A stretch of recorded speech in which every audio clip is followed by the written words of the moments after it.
Morris. How's that? My good mate, how are you? I am good. My feet are sore. I've been standing the whole day, but other than that, I'm cool. It's a labor of love, man. That's what you're doing. It's a labor of love. We try, eh? We Nah, try. welcome. So, Thanks. for everyone who's watching, I met Darren outside. And as much as I'm talking to all the speakers, I'm also meeting some incredible and smart people that are running awesome businesses, and Darren is one of them. And I've brought him here basically to tell us about his business. So, talk to me about Lucky Hustle. Oh, man. What is Lucky Hustle? Let me tell you. So, Lucky Hustle started. Now, we come from agency backgrounds. We come from client backgrounds. Yeah. And like, this industry is small. Yeah. So everyone would kind of, fake smile at all of these marketing events that we're at now. Yeah. But everyone at the end of the day was like, they still didn't know that recipe for magic, like how to actually sell the product. Yeah.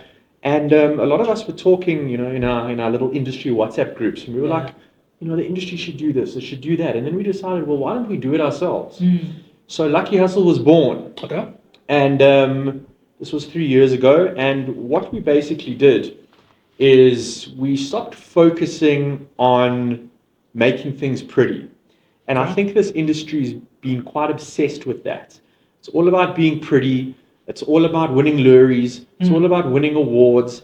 And our industry's almost forgotten to focus on the job that really needs to be done, which is selling the product. Yes. A lot of the time, especially when you go to these award ceremonies, they're like, Grand Prix for this, Grand Prix for that. And it's always like, I fed, my campaign fed this many kids in Africa and this many dogs were saved. And essentially it's like, well, we don't care. You know what I mean? Like, sell my pen. Yeah. And that's what Lucky Hustle's ethos is about. It's actually getting results. And, we come from backgrounds where, luckily we're not that traditional based, whereas, like TV, radio, out of home, we very much came from a digital background. So we took the thinking around our digital backgrounds into a traditional world, whereas everything should be measurable, tracked, and we actually use data to make decisions.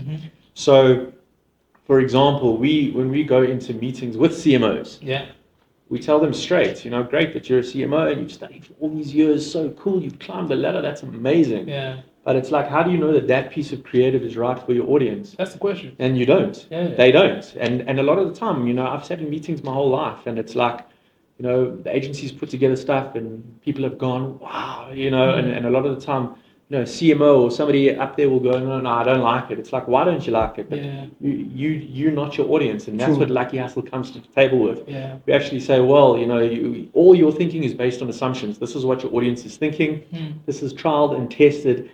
And this method of madness, this cheeky way of working that we've come up with, we've been doing it for 3 years, and we've literally, because of it, quadrupled in size, because the method works. We actually are delivering on sales, we're getting results, and we're getting CMOs to go, okay, cool, my assumption doesn't count. It's what my audience is really, it's what they want, is what I'm going to give them. So what is the process then to getting to that point? Because to your point, I totally agree with you. The numbers that back whatever creative we're taking out is critical. Because if you're not measuring, what are we doing? So what do you think people are missing? And you kind of alluded to it in a bit, but what are they missing that Lucky Hustle has actually figured it out and said, actually, this is how we're going to do. These are the processes we're going to put in place, and this is how we're going to take this and get business.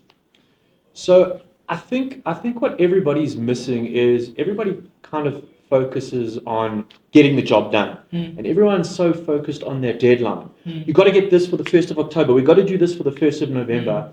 I think what's lost, what agencies have lost, is what happens after that.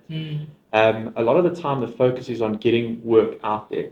From CMOs to brand managers to marketing managers, it really is about the pre-production phase, and all that time and effort goes into that. Yeah.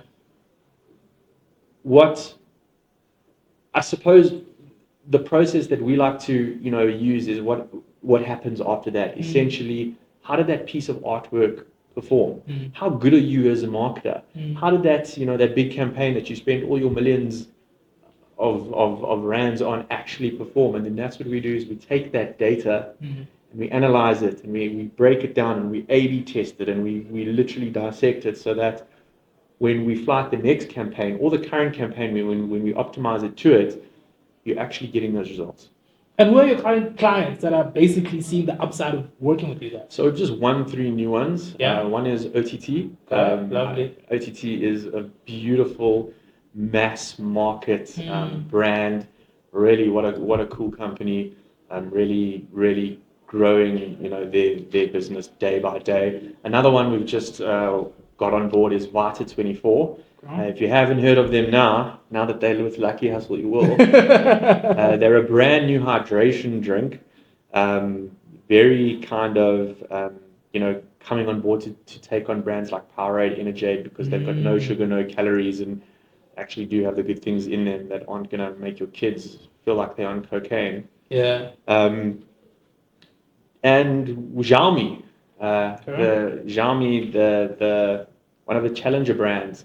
Xiaomi is a brand, if you haven't heard of it, it's the cell phone brand, the XIAOMI. Yeah. We were so excited to take them on because I come from a telco background. Yeah. Working with Samsung, Huawei, and when Huawei came into the country, they were nothing. Yeah, it's true. And we worked on them, and actually when they were a challenger brand, and now Huawei is one of the biggest brands. And Xiaomi's in that space now. So when they chose us to do their content, we were super excited because we know the challenge that lies ahead, and we're excited. Another brand that we do a lot of stuff for is MTN. We've actually, we do a lot of stuff for MTN. And what does the future hold for? Because in my mind, you can correct me if I'm wrong, it feels like you're an advanced digital agency. I'm not sure how you view yourself as a business. Yeah. Because my next question was going to be, where do you see the space going to in the future? Okay. So it's tricky because I've thought about, like, what do we call ourselves? Are we a digital agency? At the end of the day, we're just, whether you want to call it an agency, or at the end of the day, we're a bunch of people who know how to get results, and whether that's through the line or digital, it doesn't matter. It's we're a performance-based agency, an agency that really gets results. In terms of the future and where it's going, we're working a lot with AI, and not that stuff is new. Like agencies have been working with AI for ages in terms of it literally was called machine learning before it became a trend on LinkedIn. Yeah. And we are working with it daily because what it allows us to do, it allows us to still do our jobs. Really understanding what takes a brand from making someone feel something to actually purchase it, but it allows us to do it in a much faster way that actually saves our clients a lot of money down the line. So that's kind of what we're doing and where we're heading with everything. And then do you see performance marketing being at the forefront, or do you still think there's a good balance between, I don't want to call it the old school way of doing things, but the long-term brand building piece of growing and building brands? Or do you think everything is solely reliant on making sure that you run stuff, you test it, you measure it, and we move, which is performance marketing? There's a fine balance between the two. Yeah. You have to have one before the other. Like my business partner Tshepo always says, you got to build a relationship. And in order to build a relationship, I don't just see you on the first date and get down on one knee and give you a ring. Yes. I've got to build that relationship with you. I've got to get you to trust me. And I think that's where the difference between performance and organic comes in. Both have a really, really strong role to play. In the organic space, it's all about brand building, and a lot of brands will do it wrong. Is they'll take the organic stuff and they'll just copy paste it. True. Here's our static ad. Now let's put it on LinkedIn, Facebook, TikTok. Let's put money behind it. Let's not put money behind it. Each of these has a very specific role. Essentially, a brand like Nedbank, for example, it's this is just a logo. At the end of the day, a lot of people mistake this for a brand, and especially when you're doing content, in an organic or a paid space, it's like, well, you've got to have this here, and this has got to be top. A brand is actually what you make your consumer feel, and that's the role of organic. And if you can master that, then when you do your paid media and you do your performance, it all comes together. It all basically loops together. It's like if you're in a boxing ring, right? You don't just go in there and take a swing and I throw a haymaker at you. we get in the ring, we feel each other out, we go, and then I know when it's time to throw it. And that's the same as marketing in the performance and organic space. I go in there, we get to know each other, I fill you out, and then I learn who you are. And then I ask you now that you respect me, trust me, you see the authenticity behind me. Now maybe try my product that I'm asking you to try. And then what's the future like for Lucky Hustle? The future for Lucky Hustle is so we we don't know, because we're growing at such a pace that we actually, like, you know, if you asked me this a year ago, I'd say, well, we're moving into a whole new office space, and you know, we're opening these departments. Now it's a year later, and we're too big for that office space. So I don't know what the future of Lucky Hustle is going to be, but I can tell you that a lot of global brands are knocking on our door. They've been asking us to work with them. Essentially, we're at a space now where we're in a position where we can choose our clients. We don't have to beg and plead this industry for work. We can choose our clients, and I think the future of Lucky Hustle is going to be, and that was the core, that was the whole, all the way back to the beginning, where it was like, let's do this thing right, let's actually live our dream. It's the future of Lucky Hustle is we are going to choose brands that we want to see succeed, that we know how to take them to the finish line. They must pitch to us for a change.